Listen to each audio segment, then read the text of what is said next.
Assalamualaikum warahmatullahi wabarakatuh. Selamat Waalaikumsalam. pagi. Ya, selamat pagi dokter. Ya, dokter mohon maaf ini Oh, miring ya, terbalik. Mbak? Oh, Iya terbalik dok. ya.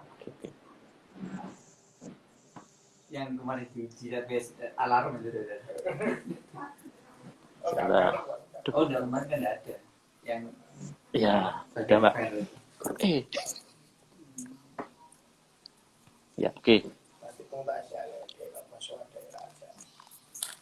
Justru yang ngajak senior itu jenengan malah gitu. Yang ngajak dokter Bah, dokter Tati itu paling jenengan. Ya, aku sih diajak, aku sudah PDE. Malah beliau-beliau malah nggak diajak.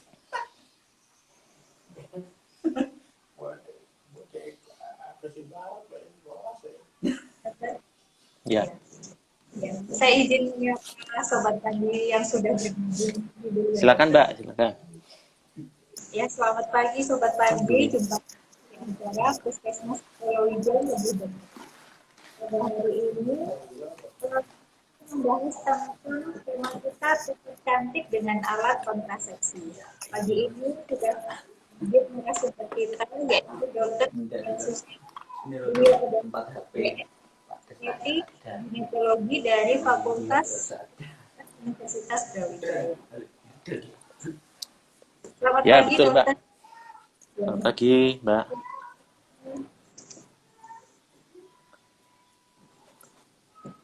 Suaranya jelas dokter? Ya, jelas, Mbak. Ya. Perkenalkan dokter, nama saya Sylvia dari bidang promosi kesehatan Puskesmas Palawija. Ya, Mbak Sylvia. Hari ini tema kita tentang kontrasepsi ya dok. Ya, betul, Mbak. Mungkin bisa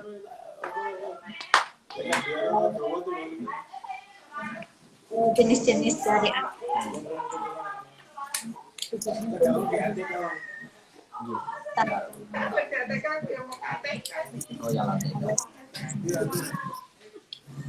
Halo?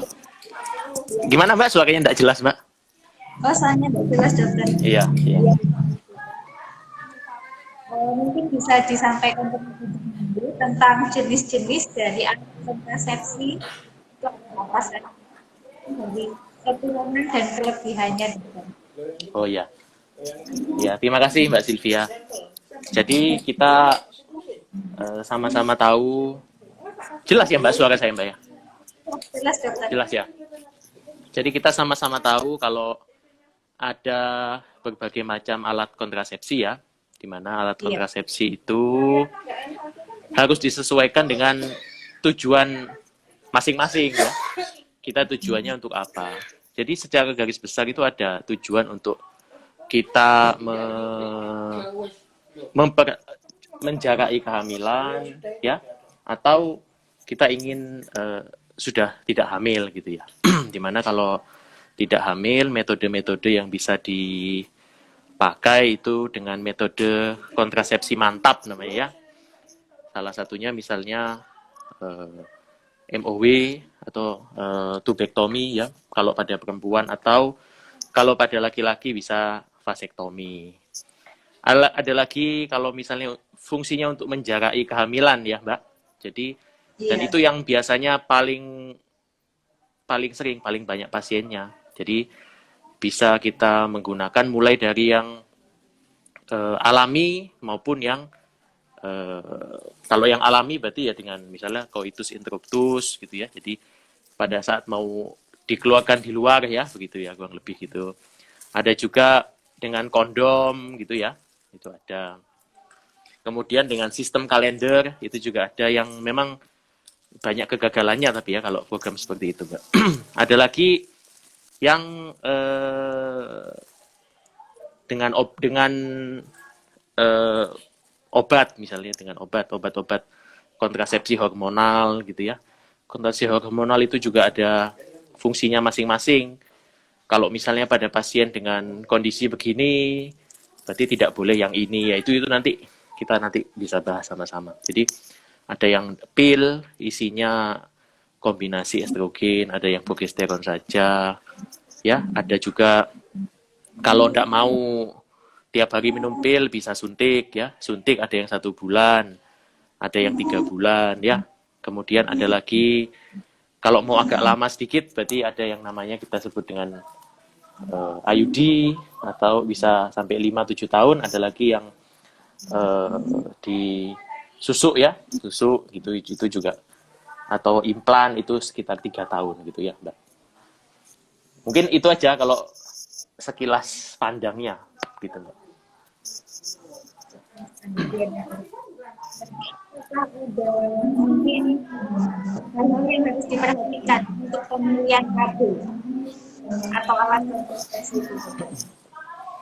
Ya, jadi kalau pemilihan KB yang pertama harus kita sesuaikan dengan bertanya. Kalau orang mau pakai KB itu namanya, kita bukan pasien tapi klien kan gitu ya namanya, klien KB gitu ya. Nah, kalau dengan klien KB itu kita harus menanyakan yang pertama, apa kita mau apa gitu ya, fungsinya apa, itu yang pertama. Yang kedua, setelah kita mengetahui fungsinya apa, nanti dilihat kondisi ibunya seperti apa. Misalnya usianya berapa, lebih dari 35 kah? Atau tensinya ada tensi tinggi atau enggak? Atau misalnya pada ibu-ibu yang masih muda misalnya, ya kita lihat keluhannya bagaimana, apakah berjerawat apa tidak, atau lain sebagainya. Misalnya juga ada penyakit-penyakit penyerta. Jadi KB-KB yang beredar di pasaran sekarang itu cukup banyak yang fungsinya tidak hanya kontrasepsi gitu, Mbak. Jadi kontrasepsi plus gitu kan. Jadi untuk hal-hal yang lain itu juga banyak gitu. Oke, gitu. Iya, dokter. Tadi kan salah satunya pemilihan KB juga dilihat apakah ibunya berjerawat atau tidak. Berarti memang ada KB tertentu yang bisa menyebabkan menjadi berjerawat gitu ya, dokter? Ya, itu kan jerawat atau tidak itu nanti dilihat dari kandungan progesteron. Jadi kan kalau KB itu khususnya pada pil kombinasi yang isinya sebetulnya, jadi KB itu ada yang isinya hormon wanita, itu kan ada estrogen dan progesteron, Mbak. Jadi KB itu ada yang isinya progesteron saja, ada. Isinya estrogen ada. Nah, tapi yang paling banyak beredar itu kombinasi estrogen dan progesteron. Nah, nanti kalau kita melihat yang kandungan progesteron ini, itu yang ada banyak, jenisnya ada banyak. Nah, salah satu itu ada yang nanti bisa menyebabkan tingginya kadar androgen pada wanita, itu ada. Nah, salah satu efeknya kalau kadar androgennya tinggi, itu ya jerawat, Mbak. Jerawat. Yang paling sering jerawat ya. Kemudian sehingga kalau dalam pemilihannya nanti kita harus memilih yang pas gitu ya. Untuk wanita zaman sekarang, wanita milenial itu kan pinginnya yang bersih gitu kan ya, glowing ya, dan lain sebagainya gitu, Pak. Iya, dokter. Ya. Jadi pemasangan KB itu, pemilihan KB itu tidak sembarangan ya, dokter. Lebih baik untuk dikonsultasikan terlebih dahulu. Jadi semakin tepat KB yang digunakan nanti itu seperti apa, begitu ya? Ya, betul, Mbak. Kalau itu, dokter, sering juga ada masyarakat yang bilang kalau minum pil KB itu bisa membuat menjadi gemuk. Gemuk ya. Iya. Ya. Jadi memang ada jenis-jenis pil KB, ya itu kembali lagi dari faktor progesteronnya tadi, Mbak. Salah satu jenis pil KB itu ada yang ternyata setelah diteliti progesteronnya itu dapat efek sampingnya itu adalah retensi cairan. Jadi dia itu efeknya menarik cairan gitu ya. Nah, sehingga jenis-jenis tertentu ya, jenis-jenis tertentu. Sehingga memang pil KB tersebut kalau otomatis retensi cairan lebih banyak, otomatis nanti menambah berat badan wanita yang menggunakan. Gitu. Jadi Begitu pula dengan misalnya KB yang 3 bulan, nah, itu juga itu juga efeknya retensi cairan itu, Mbak, yang suntik 3 bulan itu ya, yang isinya medroksiprogesteron asetat itu. Nah, itu efeknya begitu sehingga dalam pemilihan itu harus pas, kayak konselingnya juga harus bagus ke pasien. Kalau kalau zaman sekarang ini seperti itu. Karena wanita-wanitanya kan makin berpendidikan makin tinggi, makin pingin tahu dengan ininya sendiri, begitu-begitu, Mbak. Jadi ada efek-efek yang seperti itu tuh ada, Mbak. Ya, Ada ya, Dok. iya ada. KB bisa menyebabkan kecemasan itu gitu ya, Dokter. Ya ada jenis-jenis tertentu, tapi tidak semua. Jadi pil-pil KB yang sekarang beredar itu sudah banyak yang nggak seperti itu, gitu. Dan salah satu efeknya itu juga menambah nafsu makan, Mbak. Ini Ya, nambah nafsu yang makan. tertentu, iya.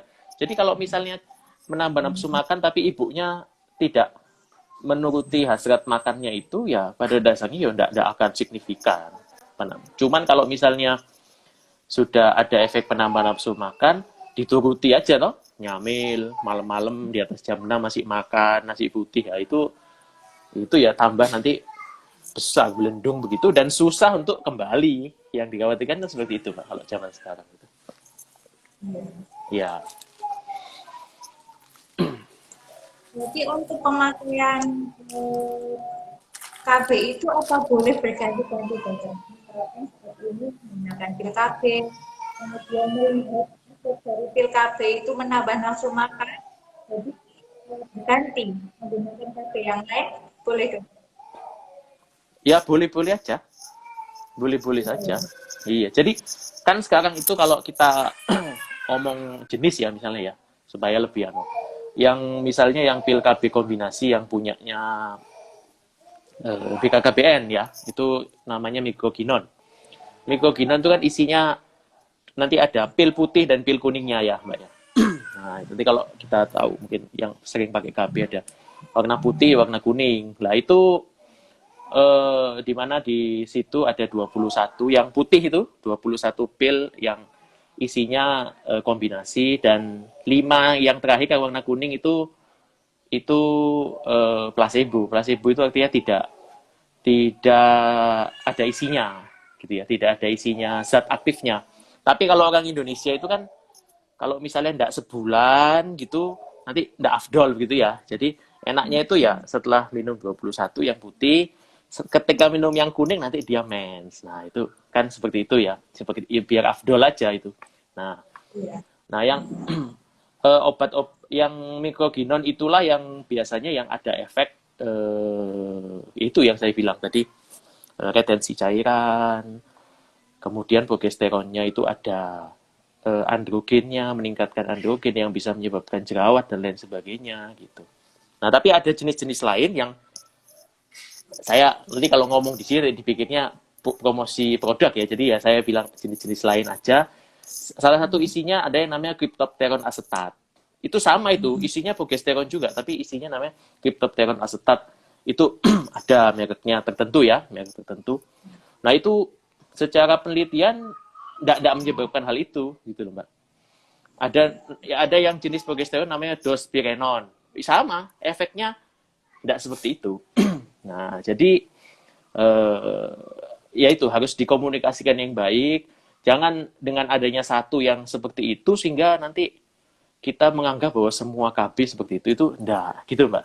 Kira-kira begitu, ya. Ini juga sudah ada beberapa pertanyaan yang masuk ya, Dokter. Dari kemarin kami sudah membuka tanya jawab. Ya. Ada beberapa pertanyaan yang masuk. Ini salah satunya, apakah setelah menggunakan KB jenis spiral itu membuat siklus haid menjadi tidak teratur? Oh ya. Ya, jadi kalau kita menggunakan jenis spiral itu bentuknya seperti T gitu ya, seperti ada Nova T, ada berbagai macam ya. Nah, itu dia itu kan efeknya dia akan berada di dalam rahim ya, dia ada berada dalam rahim yang nanti dia itu akan menyebabkan yang kita sebut dengan adanya radang yang steril di situ. Itu adalah salah satu caranya dia untuk eh, menyebab efek kontrasepsinya didapatkan dari situ gitu ya Mbak ya. Kalau nanti ada lagi jenis spiral lain yang isinya namanya LNG IUS. LNG IUS itu nanti selain efek radang steril ada juga efek ada hormonalnya di situ gitu. Jadi spiral aja itu ada berbagai macam gitu ya. Nah, sekarang kalau pertanyaan spiral secara umum berarti ya kita ngomongnya yang spiral tanpa tanpa hormon ya, yang spiral biasanya itu. Nah, itu memang ketika ada benda asing di dalam rahim itu ya bisa jadi ada keluhan-keluhan seperti itu ya bisa jadi, Mbak. Dan memang makanya kalau kita setelah memasang itu konselingnya harus yang baik.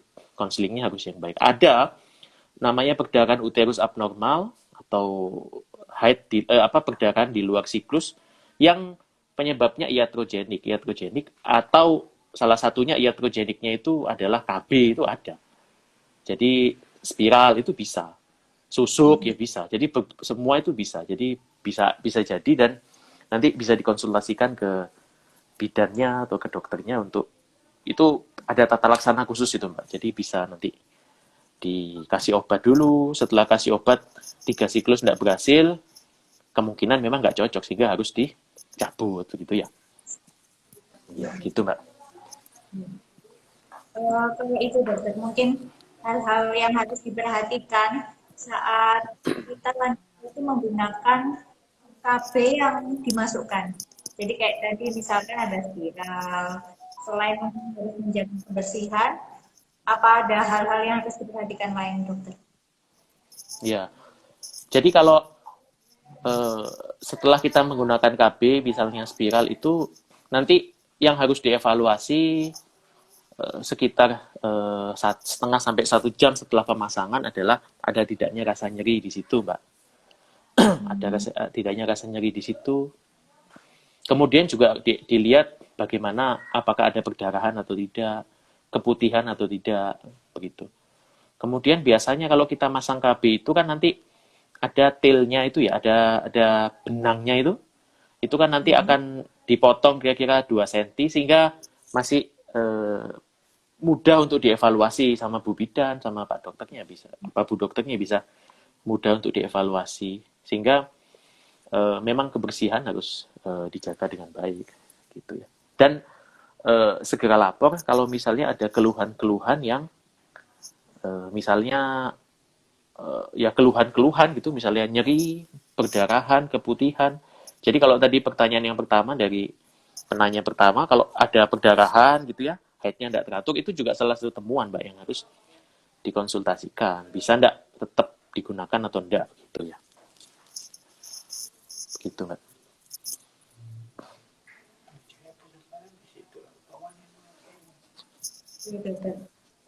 Berarti untuk setelah dipasang KB itu harus segera untuk dicek gitu ya dokter ya. Apakah ada rasa nyeri, pendarahan, atau mungkin keputihan tadi itu ya dok? Iya, betul Mbak. Terus ini juga ada pertanyaan lain lagi dokter. Silakan Mbak. Menyusui dokter, menyusui merupakan kontrasepsi alami.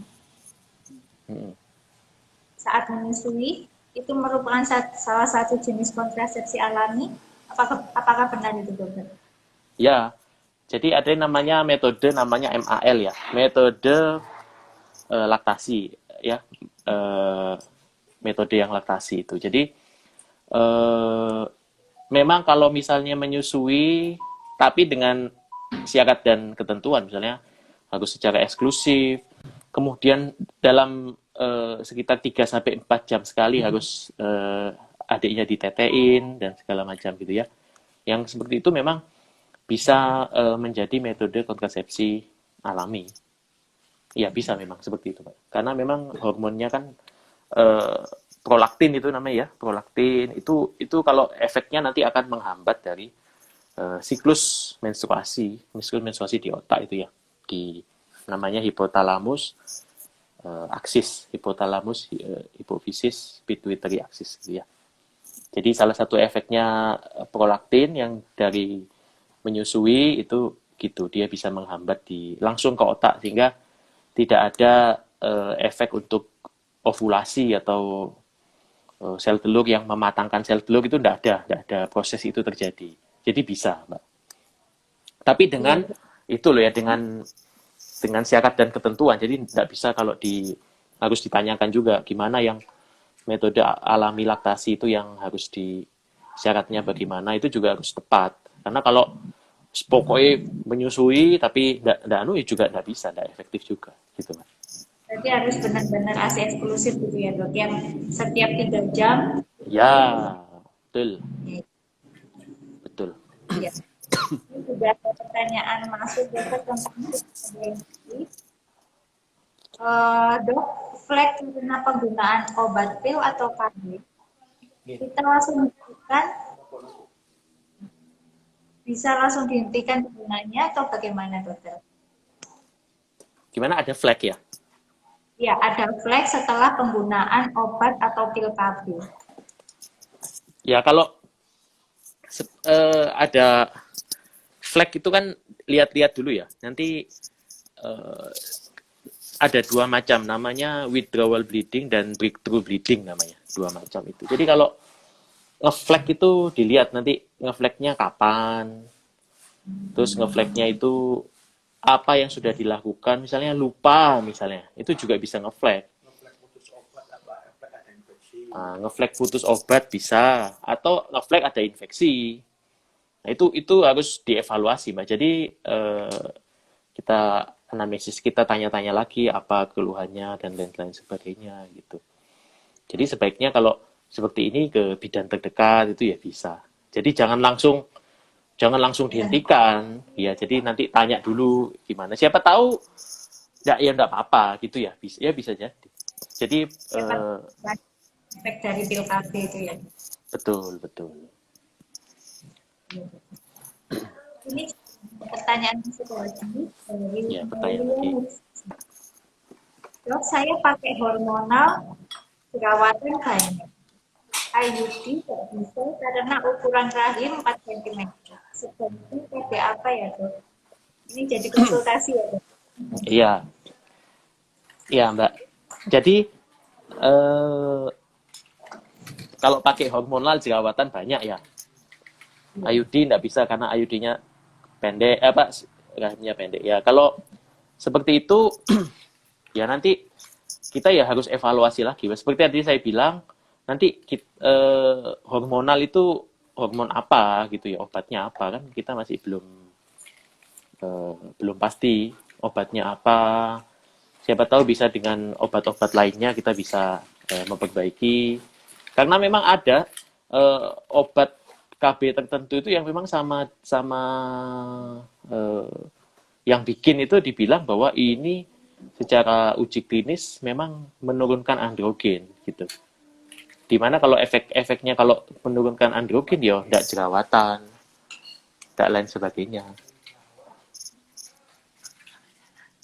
Gitu. Iya dokter, jadi nggak semua KB hormonal itu bisa menyebabkan jerawatan tadi ya dokter? Iya, betul.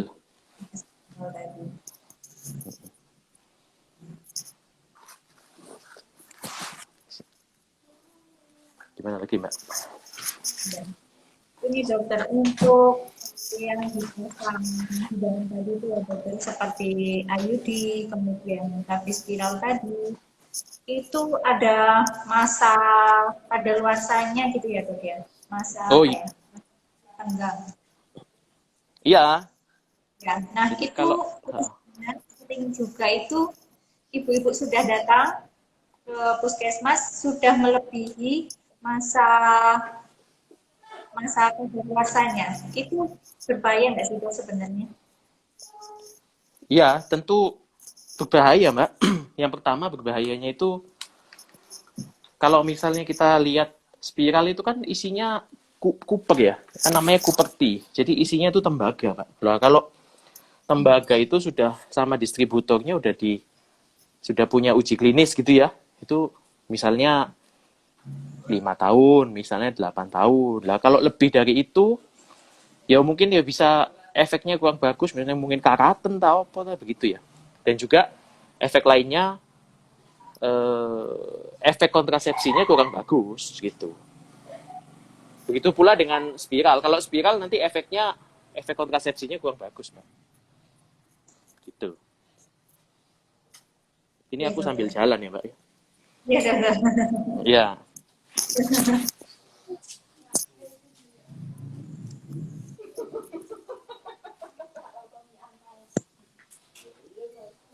Apa? Ya, dokter. iya, enggak apa-apa, Mbak. Ya.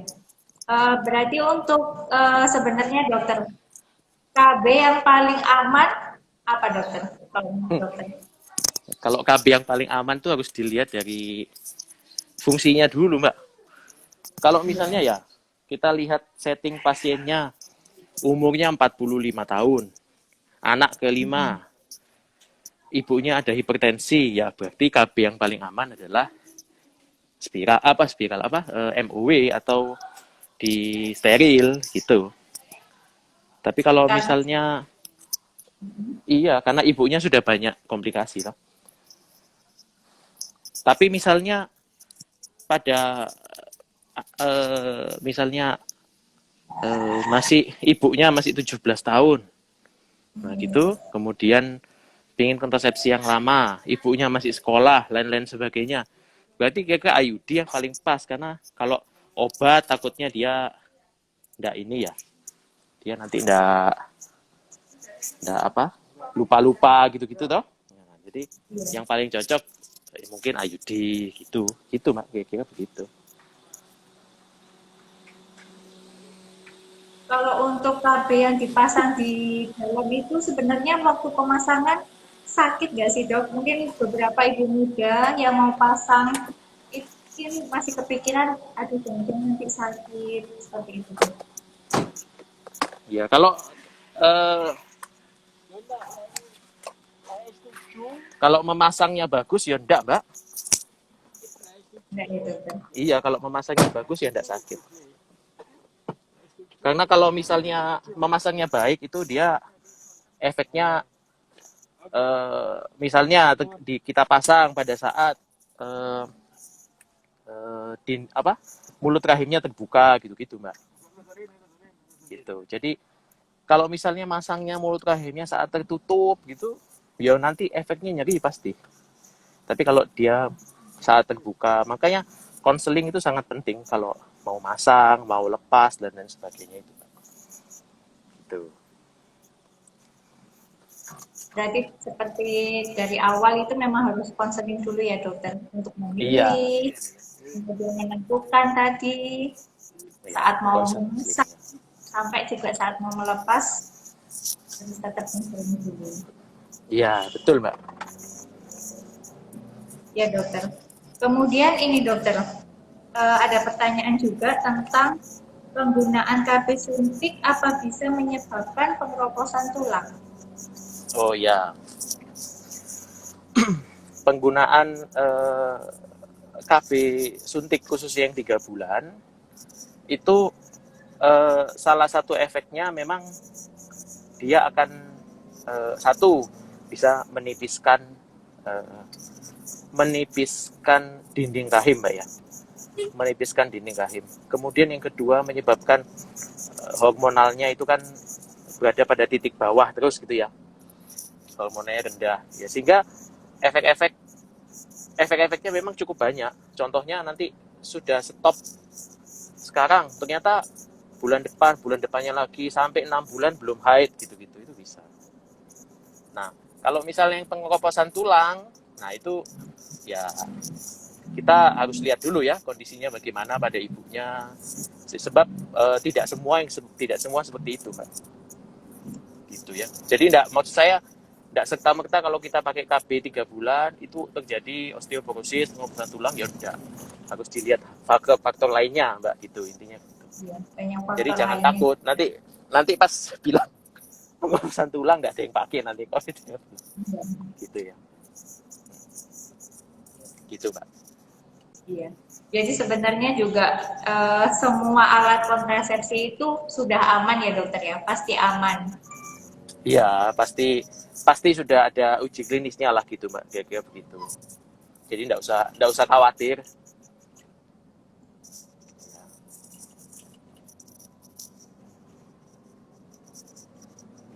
Ya, baik.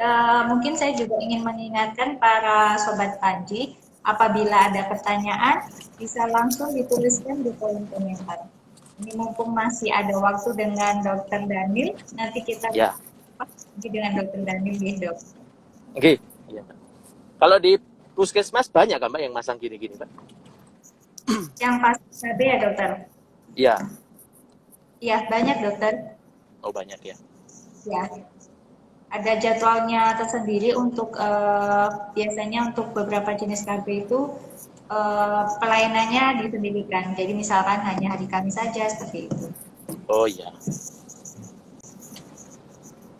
sip, bagus. Ini juga ada pertanyaan lagi dokter, tadi keselip di atas. Oh iya, Sebaiknya sebelum kita memutuskan untuk ber-KB, sebaiknya apa saja yang perlu kita perhatikan? Karena pasti semua perempuan ingin tetap sehat dan tetap cantik. oh iya. Jadi satu itu fungsinya dulu Mbak, itu paling penting. Iya. Fungsinya mau apa nih? Kita mau menjarangkan kehamilan, atau kita mau eh, menunda kehamilan, atau kita mau supaya tidak hamil lagi gitu. Nah, kemudian kalau kita sudah dapat fungsinya itu, nah kita nanti tinggal memilih nanti akan sama petugas kesehatannya akan dikasih, oh kira-kira pilihannya ini itu gitu Mbak. Obatnya yang pas ini atau spiral atau obat minum, ya pil atau dan sebagainya. Nanti kita bisa lihat di situ. Kemudian nanti dilihat kalau misalnya obat program ya, obat dari BKKBN dengan mikroginon ya wis ya. Ya dengan segala akan nanti diceritakan, oh ini efeknya begini ya gitu ya. Saya bilang tadi tipe-tipe progesteronnya tadi itu. Nah, kalau misalnya obat yang lain efeknya begini mengurangi efek itu ya yes, kayak gitu. Jadi perlu konseling yang baik gitu loh Mbak. Yang penting banyak kok pilihannya, itu banyak yang efeknya tidak menyebabkan jerawat, efeknya tidak menyebabkan gemuk, tidak nyeri saat haid, atau malah membuat siklus haidnya malah teratur, itu banyak Mbak. Jadi tidak usah khawatir. Tapi yang penting dikonselingkan ke bidannya, ke dokternya, itu dikonselingkan. Saya pikir bidan sama dokter sudah tahu lah apa yang apa yang pilihan yang cocok, itu sudah tahu lah kira-kira begitu. Gitu ya. Ya dokter. Ini juga ada pertanyaan yang masuk. KB implan maksimal boleh berapa kali pasang dokter? Oh ya. KB implan itu yang pertama kita harus tahu dulu ya, KB implan itu kan isinya progesteron ya Mbak ya. Hormon progesteron. Kalau tadi kita ngomong pil KB itu isinya ada estrogen dan progesteron. Kalau ini progesteron saja. Dan dia bisa dia sifatnya itu slow release ya. Jadi pelan-pelan, sehingga dia punya waktu sampai 3 tahun. Gitu ya. Waktunya sampai 3 tahun. Kalau misalnya mau dipakai sampai kapan? Ya enggak ada anunya ya, enggak ada ketentuannya ya. Mau dipakai sampai kapan ya boleh-boleh saja. Pokoknya 3 tahun lepas, ganti lagi, 3 tahun lepas, ganti lagi gitu. Karena kalau sudah 3 tahun dia di bawah kulit itu efeknya sudah habis, efek kontrasepsinya sudah habis, sehingga memang harus diganti. Tapi nggak ada efek signifikan yang berbahaya kalau misalnya pakai 3 kali atau 9-10 tahun, nggak apa-apa, boleh-boleh saja. Gitu Mbak, nggak apa-apa. Ya, enggak apa-apa berarti ya dokter ya. Iya, nggak apa-apa. Iya, kalau Silakan. misal kayak KB implan itu tadi dokter, pasang di sini tapi dia berpindah-pindah gitu dok. Gimana? Berpindah-pindah gimana? Misalkan tadi ada KB implan, kemudian tadi ada spiral, dia kan sudah harusnya tempatnya di sini, tapi dia Ya, bergeser gitu dok.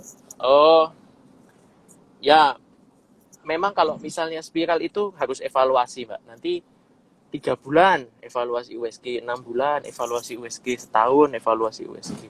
Memang kalau ada yang namanya translokasi. Translokasi itu tidak pada posisi seharusnya gitu ya.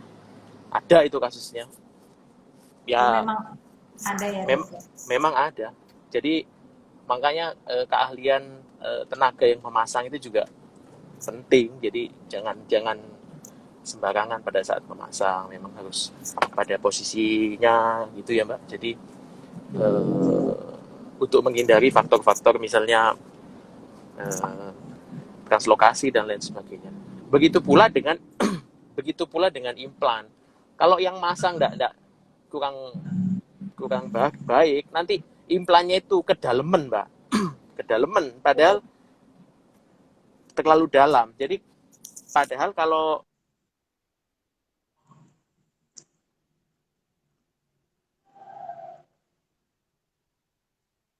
saya masang implan tuh nanti saya lihatkan ke pasien. Ini ya, dia merasakan. Nah, misalnya ada 2 tuh. Nah, nanti bisa dirasakan. Oh ini ya, implanmu di sini loh posisinya. Oh iya dok, ya, gitu. Nah kalau misalnya yang masang itu kedalaman ya, nanti enggak terasa nanti mbak. Nah kalau sudah kedalaman nanti ngeluarkannya juga susah, gitu. Jadi memang harus pas cara memasangnya, evaluasinya juga harus pas gitu-gitu. Iya dokter. Iya. Ini saya mau bakti sosial ini soalnya mbak. Jadi langsung Bagus ya. ada bakti sosial. Iya dokter. Mungkin terakhir Iya, dokter, iya mbak. mungkin bisa ke Sobat Tanji, Iya. apa-apa saja tipsnya dokter untuk memilih atau mungkin pesan dokter terkait alat kontrasepsi.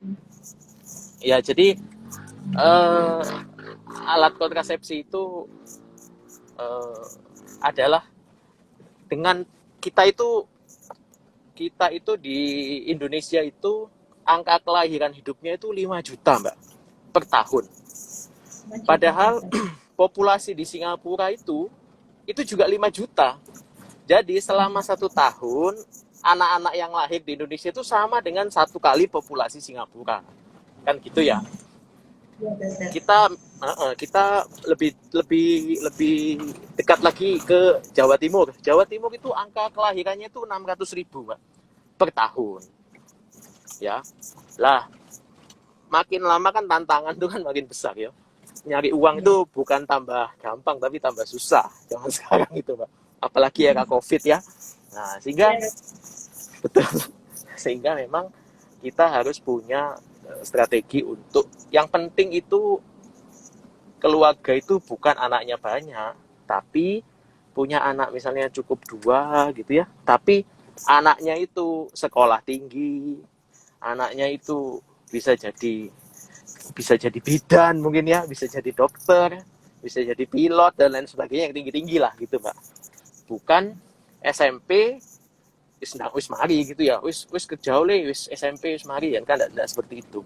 Sehingga penting sekali kita untuk menjarakkan kehamilan atau ya sudah kalau sudah 2 sudah cukup gitu ya sesuai program BKKBN. Nah kemudian saat pemilihan kontrasepsi jangan lupa konsultasikanlah ke bidan atau dokter terdekat, ke Puskesmas Polowijen juga bisa dikonsultasikan ya sehingga kita bisa memilih dengan baik ya. Ini salah satunya ini yang VFS Inter ini itu juga teman saya dan memang anaknya sudah 2 mbak.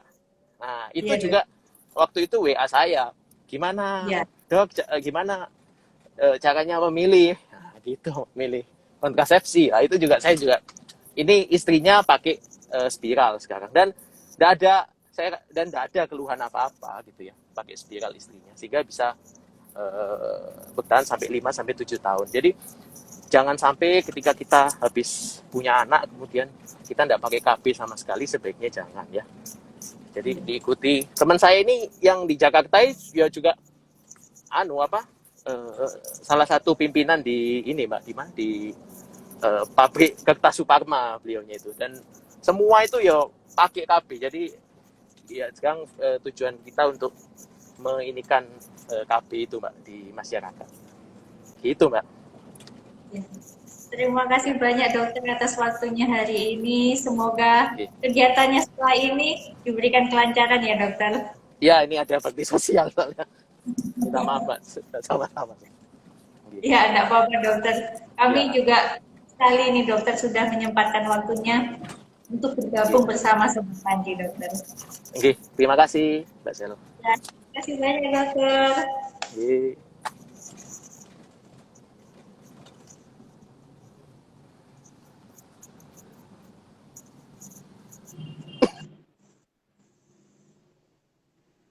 Ya, mungkin itu Sobat Panji untuk hari ini. Acara Puskesmas Polowijan lebih dekat sudah bertemu langsung dengan Dr. Daniel Suseno tentang tetap cantik dengan alat kontrasepsi. Jadi seperti tadi Dr. Daniel berpesan bahwa sebelum kita memilih untuk menggunakan alat kontrasepsi apa, kita bisa konsultasikan terlebih dahulu, bisa dengan bidan maupun dengan dokter. Mungkin itu saja untuk hari ini Sobat Panji. Terima kasih atas waktunya.